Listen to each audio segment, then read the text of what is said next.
আমরা নতুন রান্নাঘর বানিয়েছি। আগের বাইরে রান্নাঘর ছিল, আর নতুন রান্নাঘর আজ রাখি পূর্ণিমা জেনে উদ্বোধন করলাম। আজ থেকে রান্না শুরু করছি।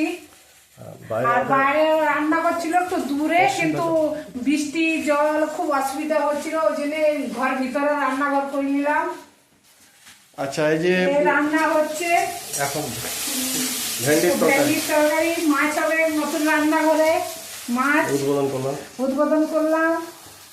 আর এই ছোলা কচু ভাজা, হ্যাঁ এখন ভাত হয়েছে। মাছের তেল দিয়ে দিয়েছে। তো আমরা নতুন ঘরে রান্নাঘর করেছি, ঘরের ভিতরে আমরা রান্নাঘর করলাম। আমাদের যে রান্নাঘরটা ছিল সেটা অনেক দূরে ছিল। এই জল বর্ষাতে কাদাতে ওইখান থেকে ঘরে খাবার আনা খুব অসুবিধা হতো, সেই জন্য ঘরের ভিতরে আমরা এই রান্নাঘরটা করলাম। হ্যাঁ, স্টাইল বসিয়ে দিয়েছি। তো আপনারা যদি এই ভিডিওটি ভালো লেগে থাকে, ব্লগটা যদি ভালো লেগে থাকে, তাহলে অবশ্যই কিন্তু একটা সাবস্ক্রাইব করে দেবেন। তো এই যে স্ট্রাকচারটা বানিয়েছি, এখানে নিচে জায়গা রাখার জায়গা আছে আর কি। এই জানলা কাঁচ লাগানো হয়েছে। আর এই দিক দিয়ে আপনাদের ফ্রন্টটা দেখাচ্ছে।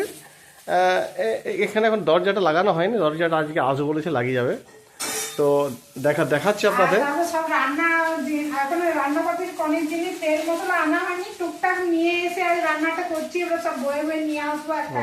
তো ওই ঘরে দেখাচ্ছি আমাদের আগে কোথায় রান্নাঘর ছিল।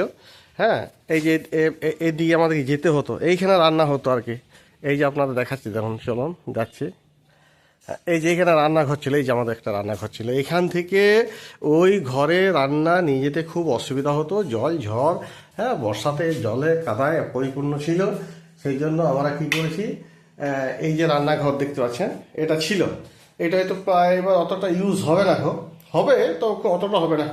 সেই জন্য এখান থেকে আমরা এই রান্নাঘরটাকে সরিয়ে নিয়ে গিয়ে চলে গেলাম। এইখান থেকে কিন্তু এইখান থেকে রান্না বান্না করে কিন্তু এই দিকে হয়ে রান্না নিয়ে যেতে। তো এই ঘরে এই যে ঘরটা রয়েছে, এই ঘরে কিন্তু রান্না খাবার দাবার সব নিয়ে যেতে হতো।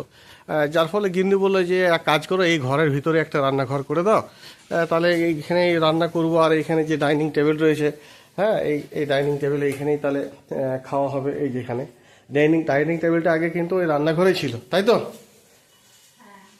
ডাইনিং টেবিলটা আগে এটা একটা সিঁড়ি ছিল, এটা একটা সিঁড়ি ছিল আগে। এই সিঁড়িটাকে এটাকে আমরা ভেঙে তারপরে এটাকে আবার রান্নাঘর বানিয়ে দিয়েছি। এখন কি হচ্ছে রান্না? ভেন্ডির তরকারি। আর কি করবো আজকে? ছোলা কচু ভাজা আর মাছের ঝোল। আর যদি পোস্ত করবে তো একটা করে নেবে। একটা উদ্বোধন করো, মাছ দিয়ে যখন উদ্বোধন করলে, এই যে মাছের তেল, তারপরে এই যে মাছ, হ্যাঁ তারপরে এই যে ভেন্ডি তরকারি হচ্ছে, ভাত হয়েছে, আর করে একটা পোস্ত করে দেবো। পোস্ত দিয়ে উদ্বোধন হোক, আমার তো পোস্ত খেতে ভালোবাসে। ঠিক আছে। তো এই যে আপনাদের দেখালাম আমাদের রান্নাঘর কেমন হয়েছে। আপনারা একটা কমেন্ট সেকশানে কমেন্ট করে জানাবেন।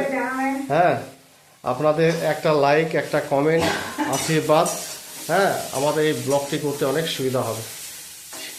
বলো তাহলে আপনারা সাবস্ক্রাইব করবেন, কমেন্ট করবেন, লাইক করবেন, কমেন্ট করে জানাবেন যে আমাদের রান্নাঘরটা ভালো হয়েছে না খারাপ হয়েছে।